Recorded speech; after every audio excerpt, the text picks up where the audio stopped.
Hogan's wickets and Labuschagne's runs guide Glamorgan to victory. Day 4 in Bristol would begin as Day 3 had ended.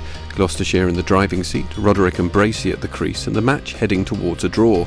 Any positive result for either side would be dependent on the home side's ability to bat quickly in the first session. They'd resume on 41 for 2 with a lead of 67, and Roderick immediately put his foot on the accelerator, finding the boundary 3 times in the first 6 overs as the home side breezed past 50.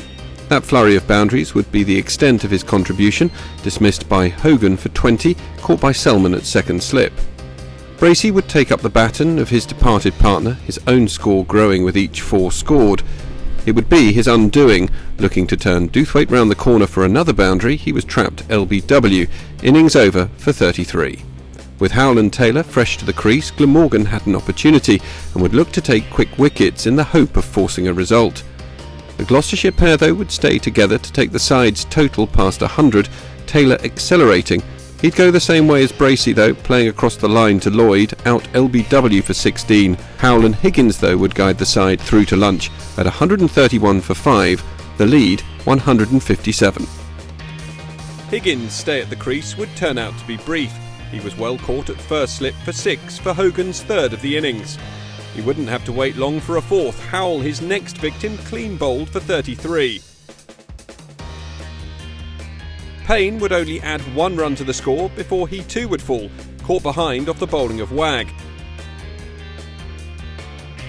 The innings was over within 17 balls. Shaw slashed Wagg straight to Labuschagne, a point to leave Gloucestershire 9 down, before De Lange had Van Buren caught behind, gone for 9.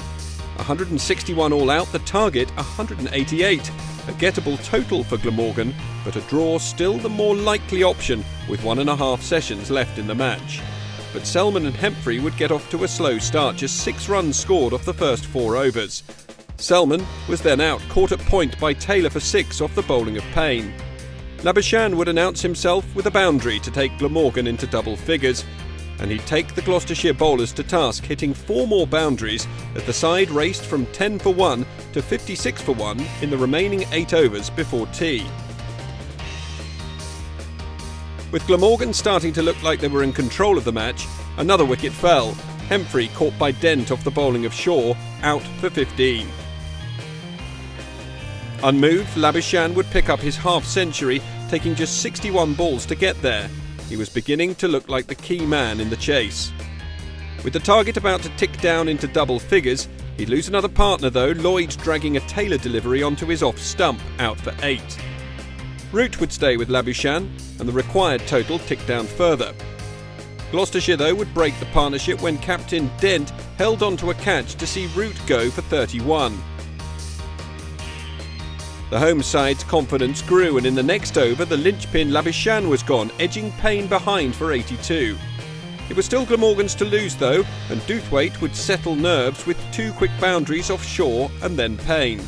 The target dropped into single figures, but Gloucestershire would pick up another wicket, albeit a little too late. Dewthwaite out for 14, caught by Van Buren off the bowling of Shaw. Morgan cleared the boundary with his first ball faced to leave just 1 run required for Glamorgan. Wagg sealing the victory with a single 2 balls later, winning the match by 4 wickets. It was quite an achievement, with a draw looking the most likely result as Gloucestershire had resumed in the morning. A quite remarkable spell of bowling prevented the home side from putting on the kind of score they'd hoped for, and instead turned the tables, putting the pressure on the home team. Hogan's 4 for 22, the standout performance. In Labuschagne, Glamorgan had a player who rose to the challenge of the chase. His innings of 82 featured 10 fours and broke the back of that run chase. Gloucestershire will have no complaints. They'd let their foot off the accelerator on the final day, and on the balance of play, they deserved their first defeat of the season.